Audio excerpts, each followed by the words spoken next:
Hello, everybody, and welcome to From the Mezzanine, the Broadway podcast for the Broadway fans, where we talk about all things Broadway news, Broadway grosses, and let's be honest, all of the tea and gossip that happens week to week in the Broadway stratosphere. And I am your host, Lindsay Stone. Thank you so much for joining me here on FTM, being one of my Broadway besties. It's the craziest time of our entire lives right now. By the time you're listening to this episode, we've already seen the Tony Awards. We know what happens. We know who wins Best Musical. Should I even say who I want to win? Or is that speaking it into the universe? I had a big mistake. Okay, I'm not going to say it. We know who won Leading Actress. We know how the performances went. We know how Cynthia Erivo was hosting. We know whether or not I was there, because at this point, at this juncture, I am not going to the Tony Awards this year. If you're a new listener of FTM, I had the absolute honor of my life attending the Tony Awards last year, and it was the best, the most incredible thing I've ever done. It was so amazing, and I loved it so much. But this year, they are having it at a different venue. They have a new team behind the Tonys. And so far, it is not looking good for me to be able to attend, which is fine. I was not expecting being able to attend. I know these things are wishy-washy year to year, so I definitely hadn't gotten my hopes up, but we have been talking about it literally every single week for the past few months. But it's okay. It's okay. As of right now, I'll be throwing a fabulous Tony Award watching party at my new apartment because I'm moving. And so that will be very fun. Some of the snacks and food and drink that I am planning on having that are musical theater Tony season themed are Elmer McCrudite. I came up with that one myself. I'm pretty proud of it. Gypsy Rosé. Okay. Okay, we have our favorite pizza place. It's called Norm's. And it is the best pizza in all of New York City, hands down, the best. And so we're doing like Norm's Desmond, Sunset Boulevard. And we're doing Alexander Ham and Cheese, which is a reprise. We already did those Alexander Ham and Cheese sandwiches back whenever Hamilton came out on Disney Plus. We did a huge party and we had so many themed food and drinks and it was so fun. But of course, since Hamilton is performing, I wanted to do something special again, and I just really like those ham and cheese sandwiches. So far, that is the plan. Y'all are listening to this in the future. You're so much older and wiser than I am right now, and I wish I knew what you knew. I'm so excited. I am feeling really hopeful and good about the shows that I want to win, but also this season was just so fabulous that I don't think I will be really disappointed if anyone wins. I think I will be happy for everyone, which is such a fabulous way to feel. I sincerely feel like this past season was so incredible for so many ways. I love Death Becomes Her. I love Boop. I love Smash. Of course, I want a maybe happy ending sweep. That is what I'm rooting for. And I do still think it's going to happen. Like I do. And I think I'm riding and I'm a little bit more like, I don't know, like I'll throw elbows for Gypsy. Like I really, really, really want Gypsy to win. And what we'll talk about in just a bit is that I had the honor of attending the Drama Desk Awards, doing the red carpet and then being in the winner's circle. And the Drama Desk Awards were totally in favor of maybe happy ending and Gypsy, which was a shock to me. And of course, that is an indication of hopefully where the Tonys are going to go to. But at the same time, it's not necessarily like apples to apples because Dead Outlaw won everything last year at the Drama Desk Awards, and it was off Broadway because the Drama Desk Awards, they recognize off-Broadway, and on-Broadway shows. They put them all together in these categories, which is so crazy and wild. And I don't even know how they would be able to compare some of these shows that are on Broadway to these off Broadway shows, but they do. And I think they do a really good job of it. But all that being said, Dead Outlaw won everything last year. So this year it wasn't in the category. So, you have to wonder, did maybe Happy Ending win because Dead Outlaw wasn't in the category? Who knows? But that I have posted my Tony predictions. Of course, by the time this comes out, it doesn't even matter. But I have posted what I sincerely think is going to win. And now after Drama Desk, I don't even know if that's accurate. I remember I put Buena Vista Social Club I thought would win in choreo, but Boop won choreo for Drama Desk. And now I'm thinking, Jerry Mitchell might win for Boop. But who's to say? I'm so excited. And the Tonys are just so special. And I do think it's just a perfect summation for a season of Broadway. And I know art is so subjective, but I do love the competition aspect of it. And actually, when I'm recording this on June 6th, okay? Today was the Tony voter cutoff day. So all the voters are submitting their votes today. So I should hold a seance, please favor Audra McDonald and Gypsy and maybe Happy Ending, please. But like I said, I really think that I am happy with everything. Of course, next week will be a huge breakdown of the Tony Awards, our thoughts, the snubs, the surprises. I cannot wait to be in your shoes where I know what happened. I cannot wait. I'm so excited. But right now, tonight, I am going to see Angry Allen. I'm so excited. It's at Studio Seaview, which I've never even heard of this theater before. Angry Allen stars John Krasinski, who played Jim in The Office, and I just cannot wait to see him on a stage. I think I'm going to really like this show. It is a one-man show, which y'all know I have my own personal feelings about one-people shows. I think they're a little crazy. But if I were going to see anybody, John Krasinski is definitely somebody I want to just relish in their performance. So I'm not going to probably be bored or I don't know, underwhelmed by a one-person show. It is really interesting and honestly random to me that he's doing this show at all, but I will give y'all the recap next week on Angry Allen. I am so excited. The premise, we talked about it a few weeks back whenever they announced that it was coming to off-Broadway, but the premise is about this incel man who is a misogynist and hates women, and he feels the world is pitted against him, and he's Angry Allen. So can't wait.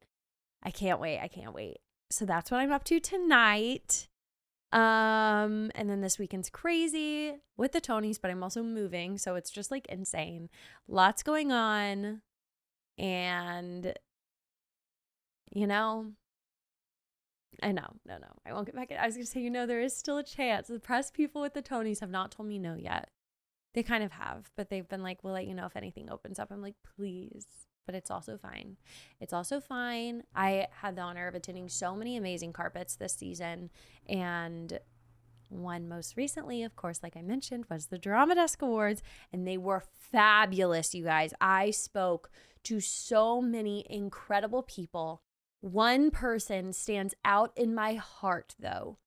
Jak Malone from Operation Mincemeat. What a lovable person they are. He walks up to me on the red carpet and he just does not stop complimenting me and my dress. And he's like, oh my gosh. And he just was so personable and so friendly. And I was like, wow, I love you. I love you so much. So now I'm rooting for Jak Malone in everything that they do. But he totally stood out to me. I also got to speak to Norm Lewis and Brian Stokes Mitchell. Brian was actually an honoree for that night at the Drama Desk Awards. I had a great conversation with Nicole Scherzinger. She was so lovely. She took her time with every single person in that press line.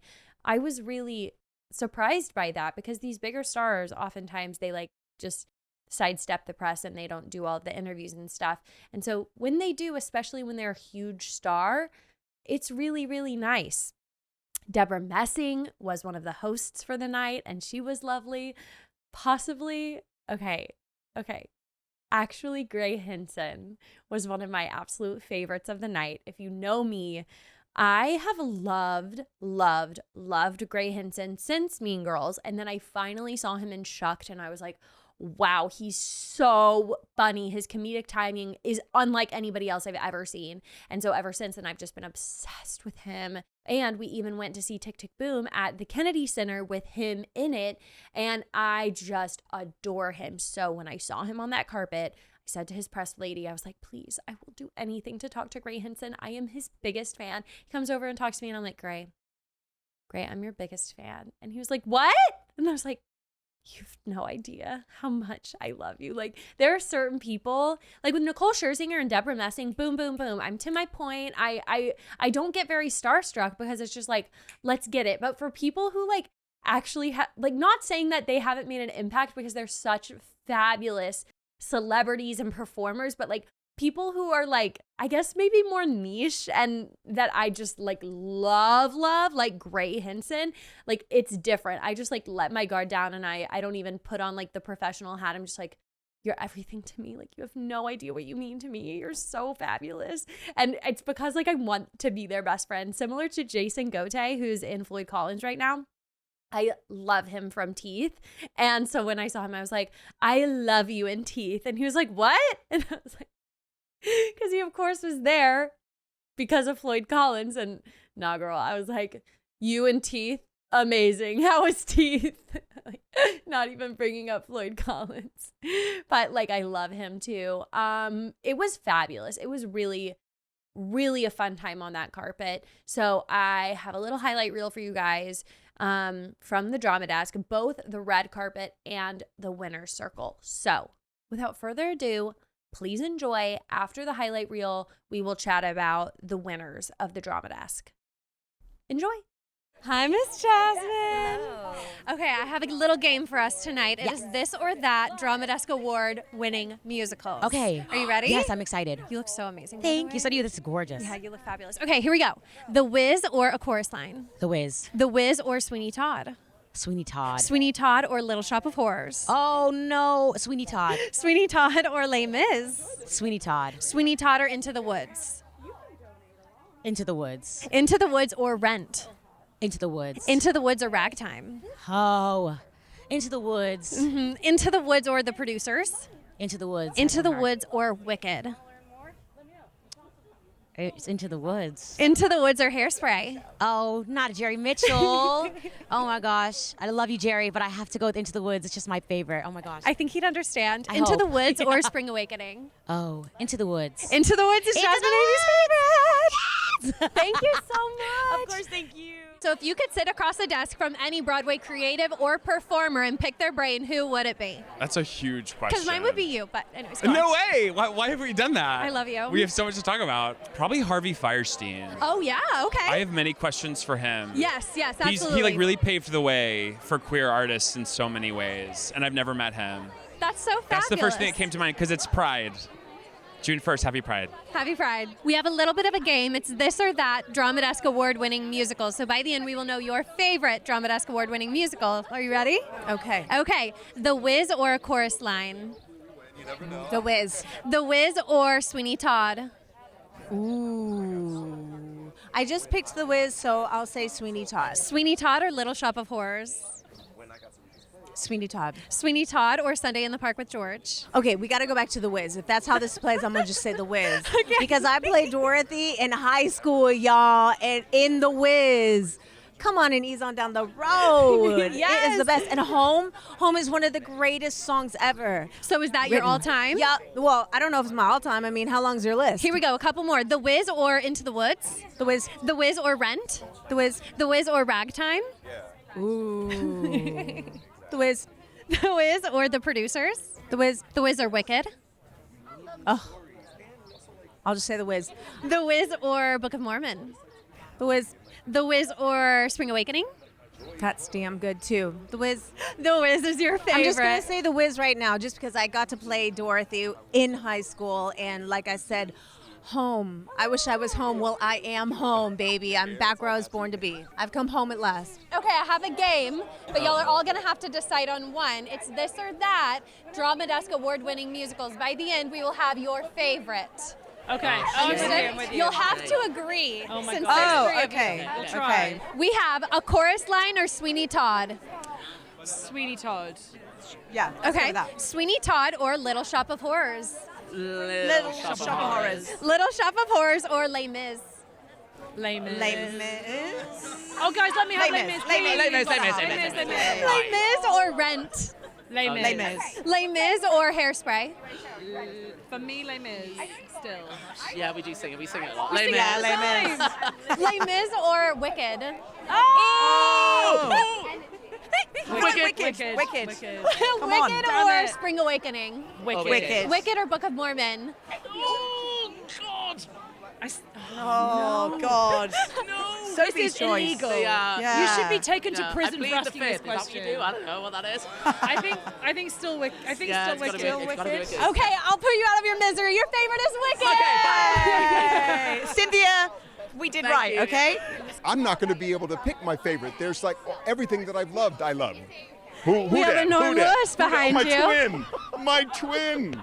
It's Brian Stokes this. Mitchell. Look at And that. look, aren't you glad we called each other? Oh my God! Yes. Look at you. Yeah, this is my twin brother. Yeah, Norm Lewis. Yeah, and Yep. I'm Brian Stokes Mitchell. Yes. Yes. And I will never leave you. Anyway. Yes. Who's gonna change? People do that all the time for us. For some reason, Mix you up? it's become a joke with us now. Yeah. That, yes, people think that they'll say to me, "Oh, you were so amazing in Phantom." I said, And the "That other wasn't day- me in Phantom." The other day, a guy ran up to me at Starbucks and he said, "Oh my God, I've been listening to you on my album. I just did Ragtime in Japan." I said, "Okay, well, good for you." And Yeah, that's what we say now. Is Yeah. thank you. Thank you good. so I'm glad. much. Thank Thank you. you. I mean, at least it's a compliment. Yes, I'm gonna be mixed up with anybody. and me too. This one. And me Yeah. too with this one. Look at his face. Yes, Look at yes. that face. That's amazing. Thank you. Thanks, Norm. Thank you, and congratulations on being honored. Thank you so much. So, my question for you is what Broadway creator or actor would you love to sit across a desk from and pick their brain?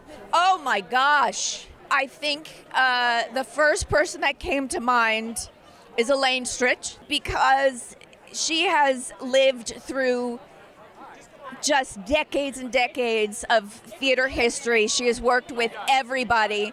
She has seen it change and evolve and become more inclusive. And I just think that her wisdom would be really amazing. And there's no funnier storyteller than Elaine Stritch. So. I love that. I have a game for you. It's this or that Drama Desk award-winning musical. So by Okay. the end, we will know Jason Gotay's favorite Drama Desk award-winning musical. Are you ready? Yes. so Okay. Rent or Little Shop of Horrors? ready. Rent. Rent or Sunday in the Park with George? Sunday in the Park with George. Sunday in the Game's Park. over. Sunday in the Park. I'm sorry. We could keep playing, but Okay. that is my number one. Let's try. Let's try. Sunday in the Park with George or The Producers? Sunday in the Park. Sunday in the Park or Hairspray? Sunday. Sunday in the Park or Sweeney Todd? Sunday. Sunday in the Park or Chorus Line? Sunday. Sunday in the Park or Book of Mormon? Sunday. I told you. I'm sorry. Ruined it. Sunday in the Park. Wait, no. Wait, yeah. No, I forgot which one it Sunday in was. the Park or Sunday in the Park? Sunday in the Park or Sunday in the Park? Oh my gosh. Now this is a hard one.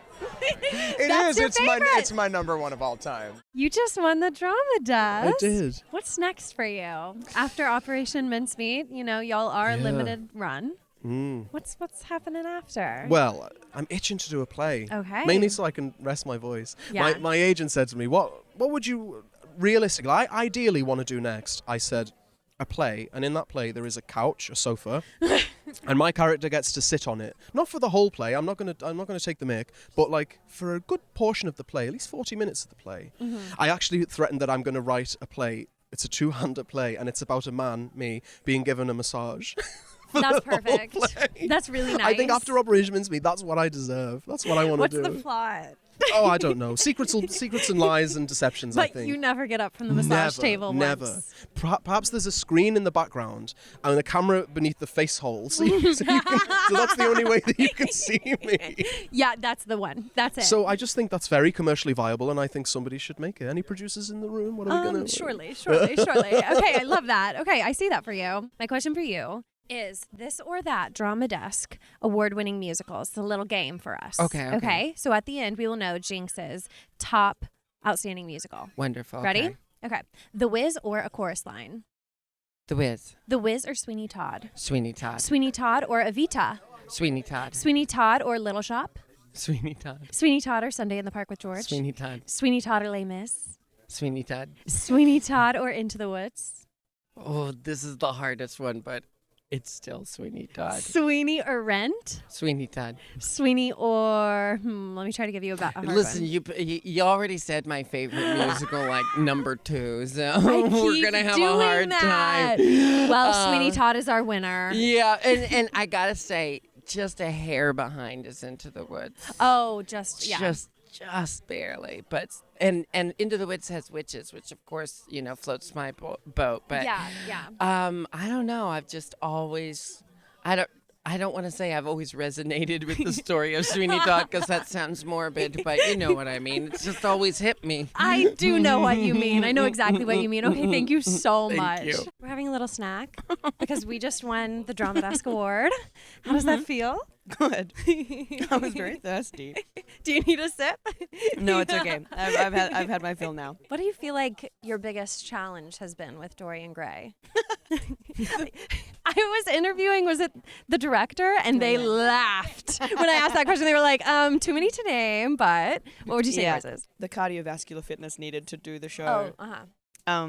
There is no opportunity to lax in concentration, which is the reward as well as the challenge of the show. That was one of my favorite award nights. It just felt like super fun and everybody was in really good spirits and the shows I wanted to win were winning. So it was just great. And with that being said, let's talk about the winners. So Outstanding Play went to Purpose by Brandon Jacobs Jenkins. I still have not seen Purpose. It is so high on my list. Outstanding Musical, it went to Maybe Happy Ending. Oh my gosh, I was in that winner circle. We got to view the show from a monitor, and when they said like Maybe Happy Ending, I was so happy. And plus, I knew like that meant Darren Criss and Helen J. Shen were gonna come down to the winner circle.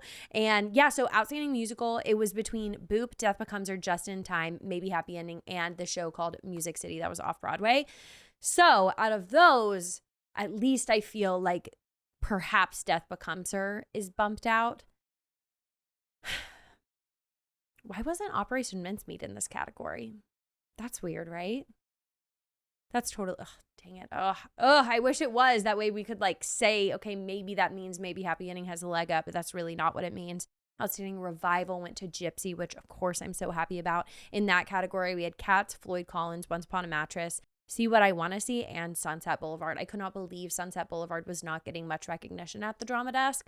They did get Outstanding Lighting Design of a Musical, which obviously, but Outstanding Scenic Design went to Maybe Happy Ending. So I'm just feeling really good. Maybe Happy Ending led in awards. They got 6 awards at the Drama Desk. Outstanding Lead Performance in a Musical, they have so many people in this category. We have Tatiana from Real Women Have Curves. We have Darren, Sutton Foster, Tom Francis, Jonathan Groff, Gray Henson, Jeremy Jordan, Nicole Scherzinger, Helen J. Shen, and Jennifer Simard. But our winners were Audra McDonald and Jasmine Amy Rogers.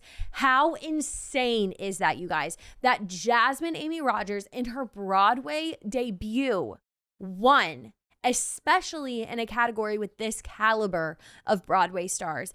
And I'm shocked that it was a 2-way tie between Audra and Jasmine. Like that filled me with overwhelming joy because I think Jasmine Amy Rogers, what the career she has in front of her is so insane. Like she is set up for life.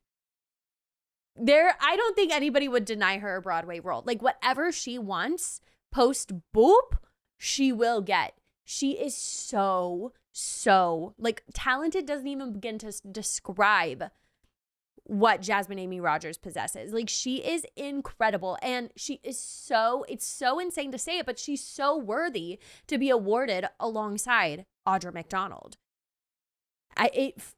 In that winner's circle, seeing them two together holding their awards, it was really, really, really cool.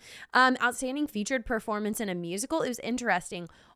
3 men won this category. It was Brooks Ashmanskas, Smash, which totally deserved, Jak Malone, Operation Mincemeat, and Michael Urie. But it's kind of like a very interesting category now that I'm looking at it. And it is mainly men. I'm not going to list them all because a lot of them are off Broadway. There's only 2 women in this category, though, which is surprising. Anyways, I never saw Once Upon a Mattress, so I can't speak to Michael Urie's performance, but I did love seeing him in that winner's circle. I love him so much. Outstanding Direction of a Musical went to Michael Arden with Maybe Happy Ending. Like I mentioned, Jerry Mitchell won for Outstanding Choreography. And Maybe Happy Ending won for Outstanding Music and Outstanding Lyrics. So huge night for Maybe Happy Ending. I really could not be happier. And it's just an indication. It is an indication of the Tonys. But of course, when you're listening to this, you already know what happened. And so we won't get too much into it. But yes, Drama-Desk was amazing. I loved it so much. And I know I keep saying it, but just the honor of a lifetime to be able to share these carpets with these incredibly talented people that I've looked up to my entire life. It's not lost on me. It's so cool, and I love that this is what I get to do in my free time. It's just so much fun, and thank you guys for your support too. When I'm posting these TikTok and Instagram videos from these carpets, I really appreciate you guys, the Broadway besties, being in the comments and just being along for the ride. With that being said, I feel like it's a good time to give a little shout out to the Patreon for my personal Broadway besties out there. If you want to become one, you can join the Patreon at patreon.com/fromthemezzanine for $5.99 a month. Now, Patreon, first and foremost, it is just a fabulous way to support From the Mezzanine, support me, and hold up this show. And honestly, it's a really awesome motivator for me to be like, wow, there are people that want to support me in this way. So it's $5.99 a month. I do a bonus episode called Meet Me at the Stage Door. It's just kind of like a offline chat, typically after every single podcast.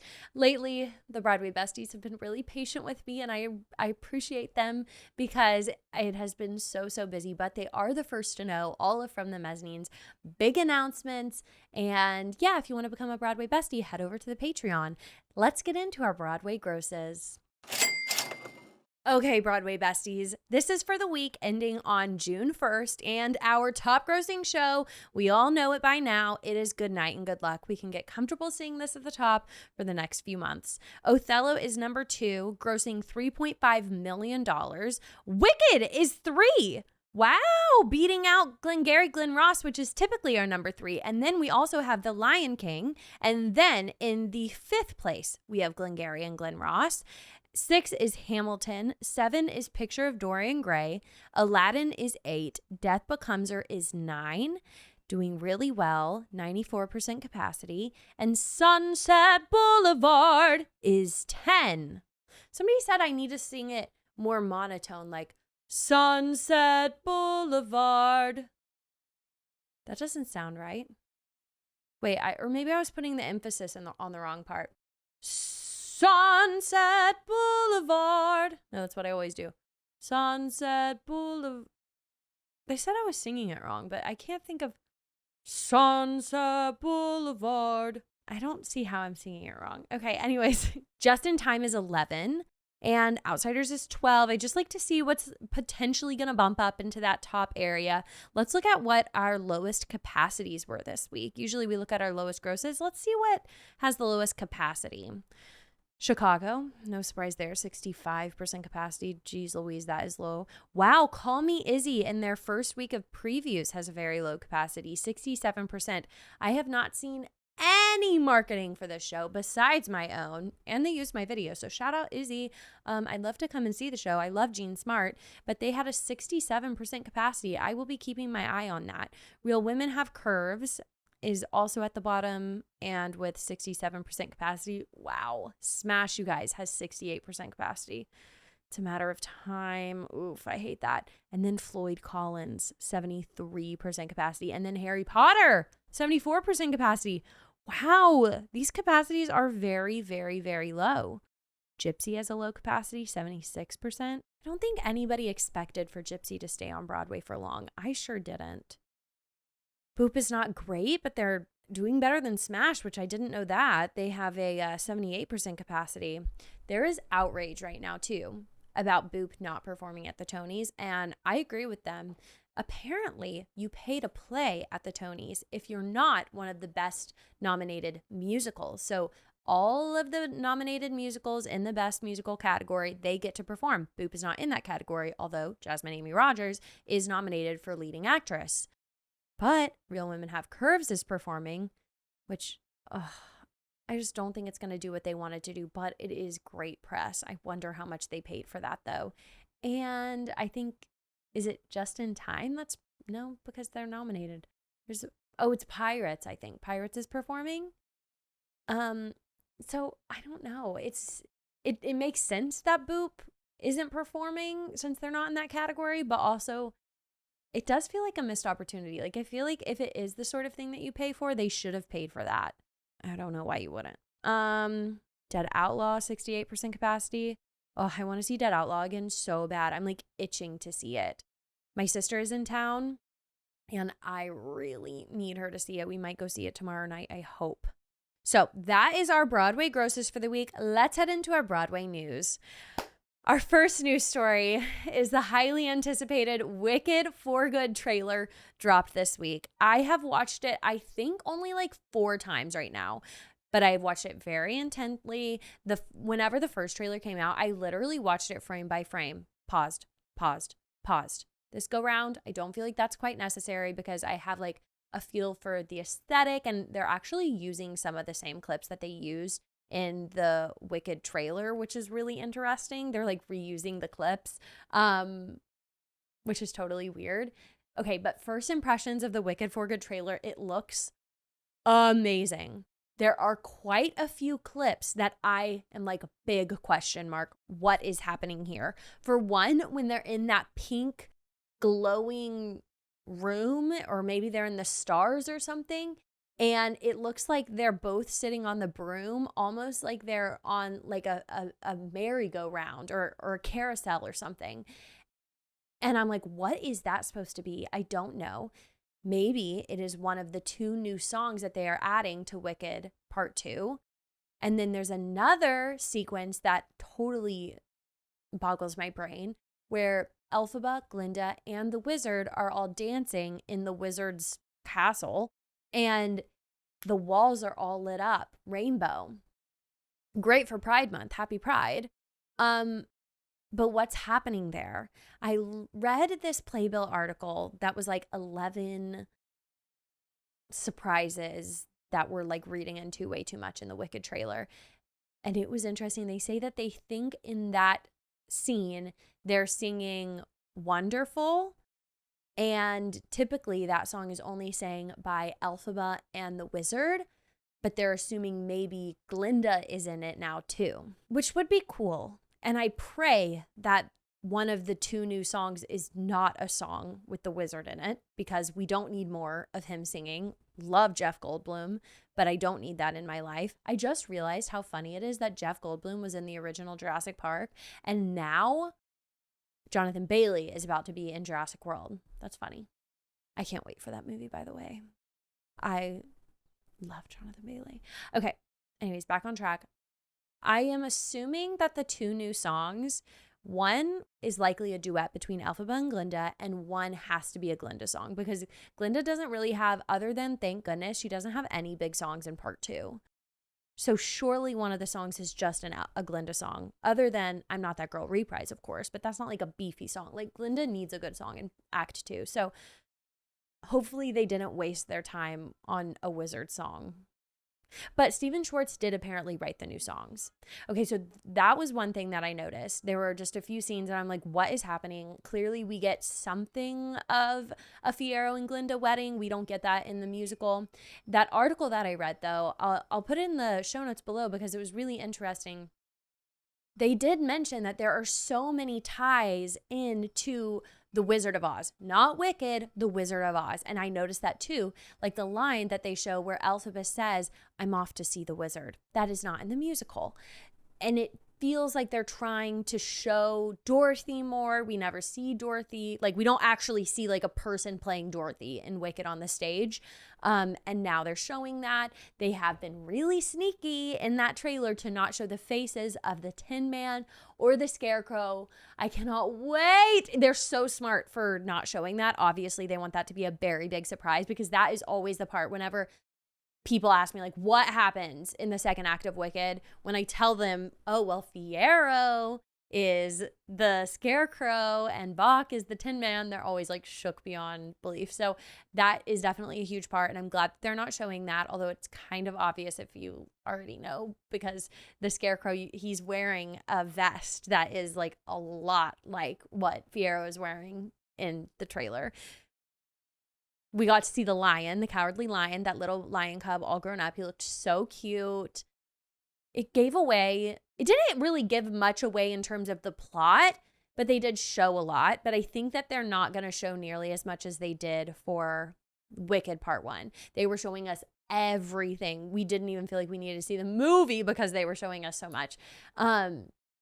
Also, they showed us a lot about Elphaba's lair, which we don't really see in Wicked. So that was really cool. They definitely are just like broadening the world of Act 2 of Wicked, which I love. I loved everything that they changed in Wicked Part 1. So I fully trust them with Wicked Part 2. I was really happy that they showed so much of Fiyero. I love that scene. I know it's gonna like make me scream whenever he is like holding a gun. Fiero's holding the gun, and then he like is holding Elphaba's broom, and he like throws her the broom. I thought that was like, eek, that was so good. Like, yay, Fiyero and Elphaba forever. So cute. So anyways, overall, I'm just feeling so good about it. I cannot wait. It definitely looks darker. Like, the Part 1 trailer was like showing Munchkin Land and the posy fields and everything. And now Part 2, definitely things are going to get more serious, darker. As long as you're mine, no good deed. What we heard in the trailer was no good deed and for good. We got to hear her Elikanamen, Nachamacham Elikanamen. I can't wait, you guys. I love Wicked so much.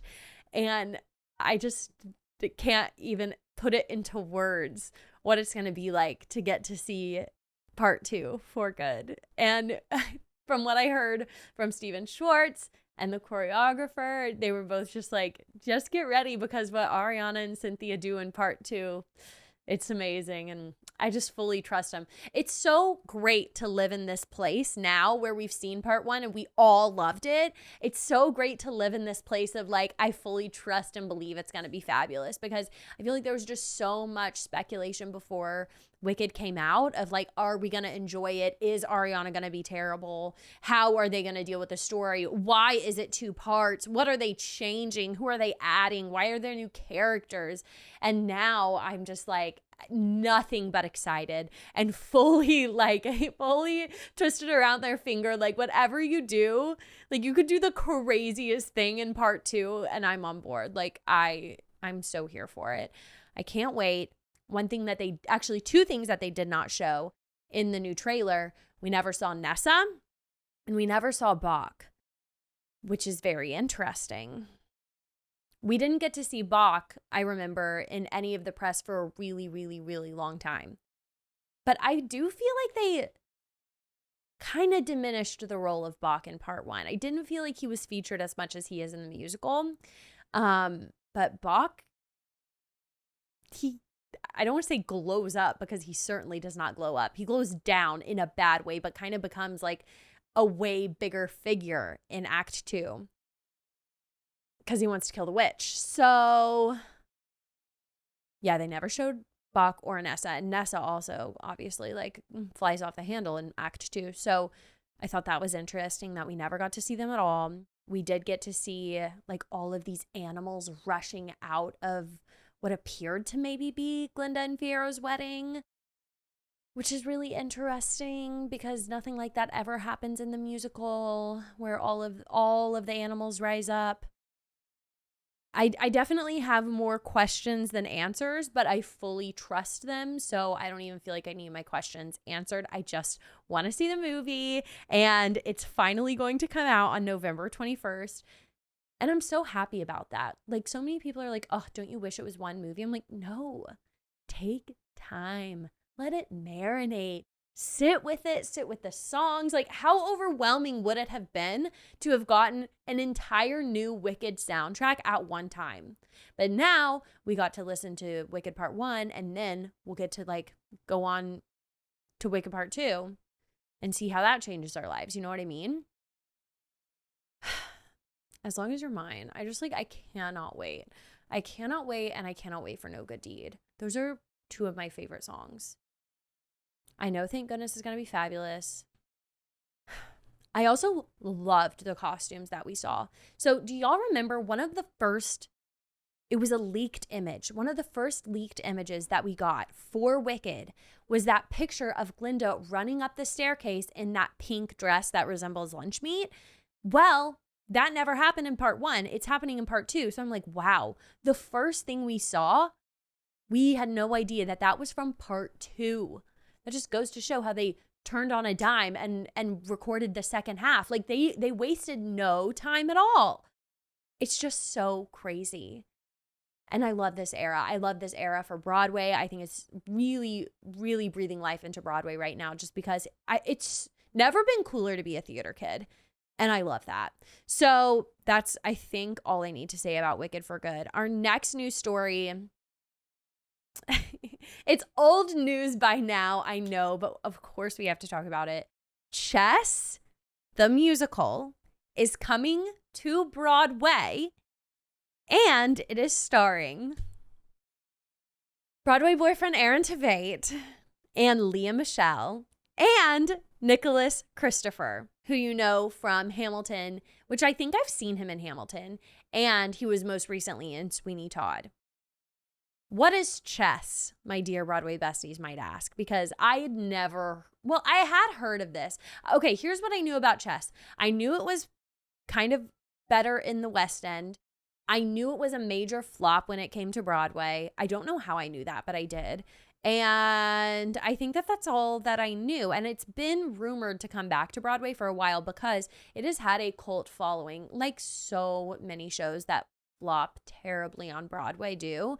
It's like people are intrigued by them. Why did they flop? Then they start listening to the songs and they're like, wait, these are really good. So a revival is long overdue. It was originally on Broadway in 1988. It only ran for 2 months. Critics hated it, but people actually really did like the music. The music is actually written by some guys from ABBA, Benny Andersson and Bjorn, sorry, I'm definitely saying that wrong, Ulvaeus, I'm so sorry. 2 members of ABBA wrote the music, and the lyrics were by Tim Rice, and this is our first ever Broadway revival, and could it have a better cast?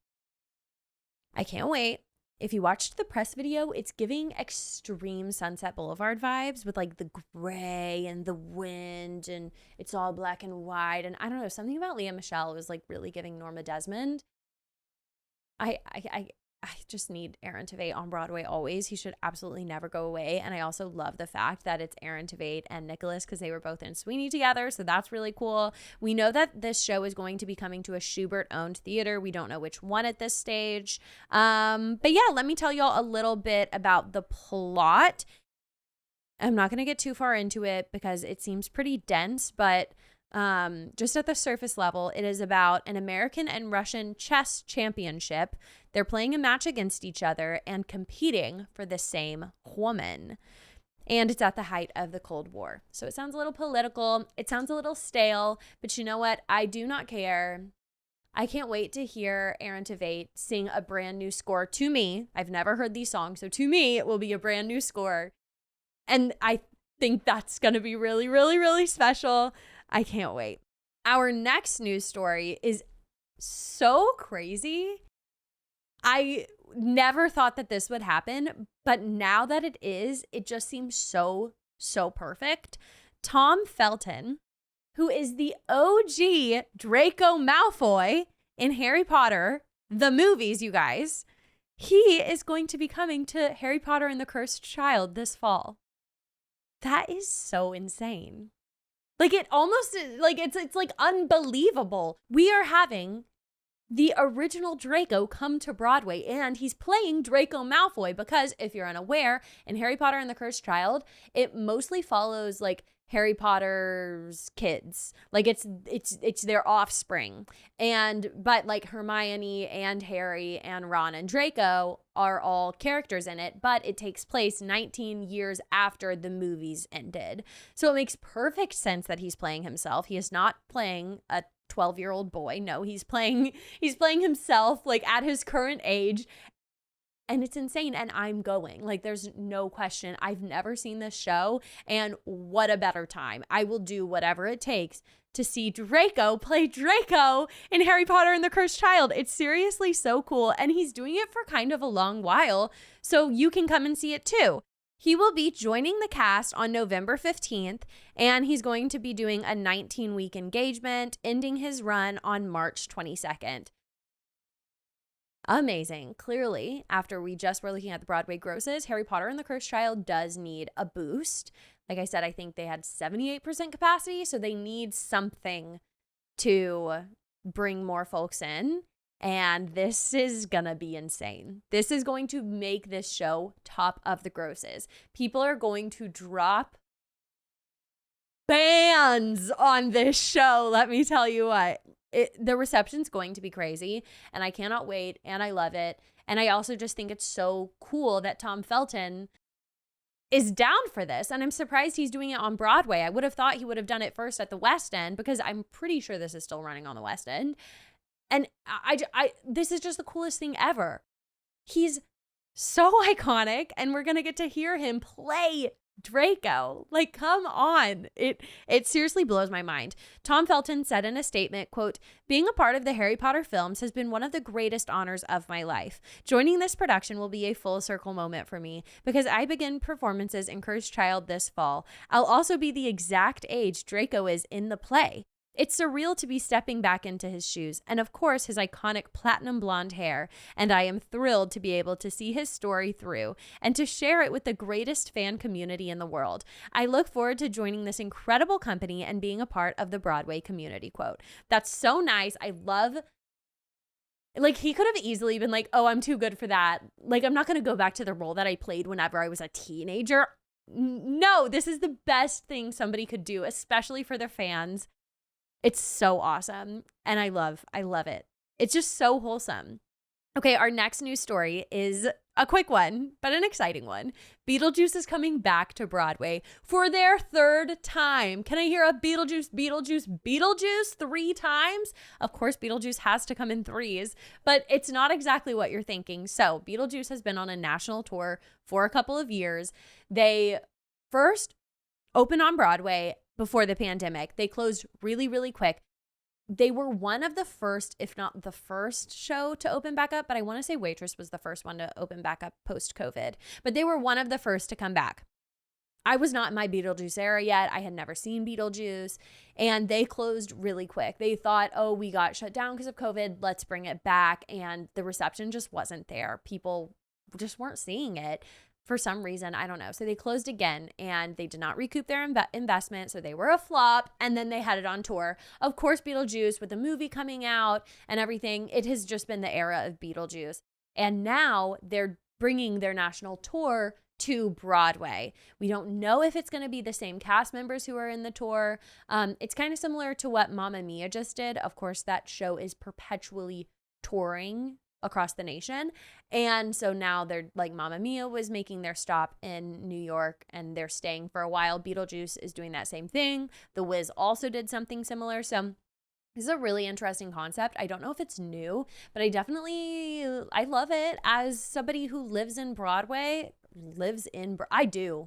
I do live in Broadway. Let's be honest. That was not a mistake. I do live in Broadway. What I meant to say was, as someone who lives in New York, I like actually being able to see these touring shows because I miss out on some of them. Like, I really, really, really wish I could see Parade on tour right now, but the next closest one is in DC. Actually, I think it might be getting canceled because I think it was going to be at the Kennedy Center. Well, let's not get into that, but as somebody who lives at Broadway, I feel like I miss out. So I love that these touring shows are going to make their stop on Broadway. It's a little weird because maybe it won't be like quite up to the caliber that Beetlejuice was, but maybe it will be. I don't know. Who knows? I feel like it will be, right? I feel like it'll be like totally comparable to what it was like whenever it was actually staying indefinitely on Broadway. Anyways, I really hope Alex Brightman comes back to the role because obviously he is Beetlejuice. He always will be Beetlejuice, and I want that for him. But at the same time, it would be really cool if they retained their same cast so that cast could make their Broadway debut. That's what Mamma Mia did. They kept their same touring cast. I thought that they were going to cast like a stunt cast. I said Anne Hathaway and Sabrina Carpenter. Aha! Couldn't have been more wrong. But we'll see about Beetlejuice. I would love it if they brought back the original cast with Sophia Ann Caruso. Where are you, girl? FTM misses you desperately. But I think this is awesome. And it's coming to Broadway at prime time for Beetlejuice era. It is going to be beginning performances at the Palace Theater on October 8th and finishing performances on January 3rd. Perfect amount of time, right in time for all of the big holidays, Halloween and Christmas. So this will be a huge production for tourists to come and visit. And it's at the Palace Theater, which is giant. But that is only a 13-week limited engagement, so it's not like they need to be super successful. I'm excited to see how that goes, though, because I wonder if people who live in New York are going to be kind of not interested in seeing a show that was touring because they might look down upon it like, oh, we could see a real Broadway show or we could see the show that is making a touring stop in New York. I don't know. Interesting. I'm excited to see how that goes. Our last big news story is kind of a hodgepodge of a couple news stories. It has been a really crazy week, to say the least, but we've been getting a lot of Broadway extensions, so I thought that we would talk about it real quick. First of all, Leslie Odom Jr. has extended his run in Hamilton. Let me say it real quick, for 3 days. Don't get your hopes up, people. He has extended his run by 3 days. I kid you not. He was going to finish his run on November 23rd. Now he's leaving on November 26th. Talk about clickbait. Why did we act like that was a big deal? Not a big deal, but nevertheless, at least it's not less time. Another Broadway extension that we got is that John Proctor as the villain is extending due to extremely popular demand, of course. The show will now run through August 31st, but get this, Sadie Sink is still going to be departing from the show at the original time on July 13th. So they will be casting a new person in the role of Shelby, formerly played by Sadie Sink. Who? It's going to be somebody big, and it's for such a short time they could truly get anybody. Like, it is for just over a month. Like, I want to say Sabrina Carpenter, but surely she wouldn't do a play. But it's going to be somebody of similar caliber to Sadie Sink, and Sadie Sink is huge, and it needs to be that same age demographic, like Millie Bobby Brown. That would be crazy. I don't know. I don't feel like I have a good grasp on that, like, young generation of celebrities to know who it could be, but there's a reason that they've extended, and I feel like it's probably, one, because they're doing so well, but two, because they got somebody who's going to be a killer in this role. So I'm excited about that. So I will update you on From the Mezzanine when that announcement comes out. And Sunset Boulevard has announced their final, this is absolutely the last one, extension. They were going to close on July 13th, and now they will be closing 2 weeks later on July 20th.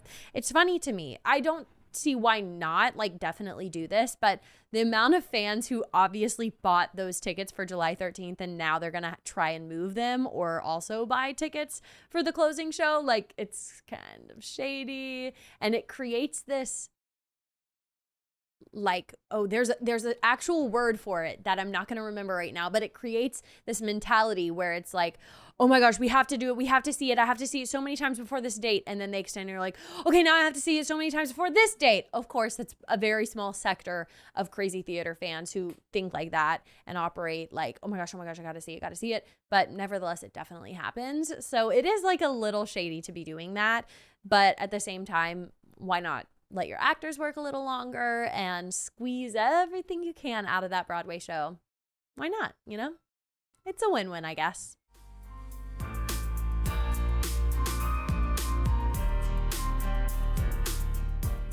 Well, Broadway besties, thank you so much for listening to this episode of From the Mezzanine. You can find all things From the Mezzanine at fromthemezzanine.com. There you can find my videos, my recent interviews, all of my social media links, and a link to the Patreon. Speaking of my social media links, you can find me on Instagram and TikTok at From the Mezzanine Broadway. And you guys, I can't wait for next week's episode. It is I'm freaking out just thinking about it. It's going to be so exciting to finally know the results of the Tony Awards. I can't wait. And you guys are the best. Love my Broadway besties. I'll see you next time. Bye.